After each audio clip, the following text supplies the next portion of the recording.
hii issue ya Ruto kupeana pesa ni dalili kwamba serikali yake imeanguka, sababu hakuna duniani mahali serikali iko na policies za kupea watu pesa.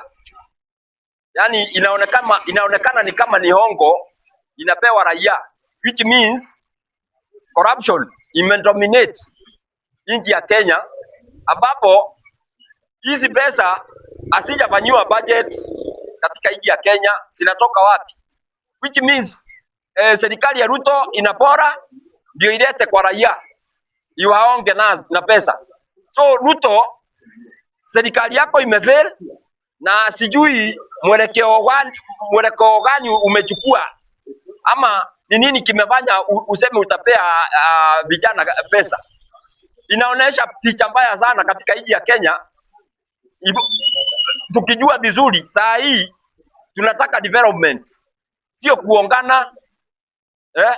Mr. President, mimi nimekuwa nikisema kila wakati, hii serikali yako haiko imejipanga na bado haijajipanga na haitajipanga.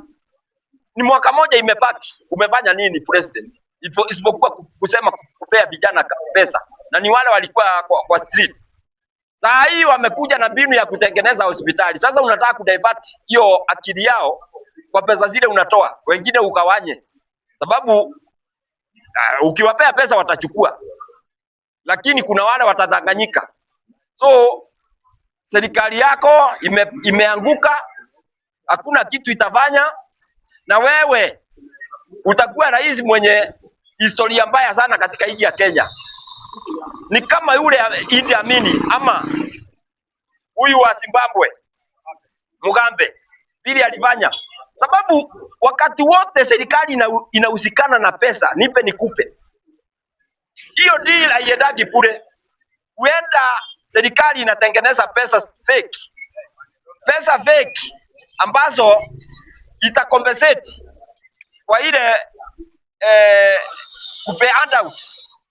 Ile handout wanapea vijana, kuna mahali ikichunguzwa vizuri tujue Ruto ama ana factory ya pesa, kuna mahali anatengenezea pesa. Hawezi kuwa hivyo kule, na akisema anunue hizi institutions za nchi, ananunua, anapitia kando, anatengeneza kampuni huko, ananunua, which means pesa zile yako nazo sio za kawaida.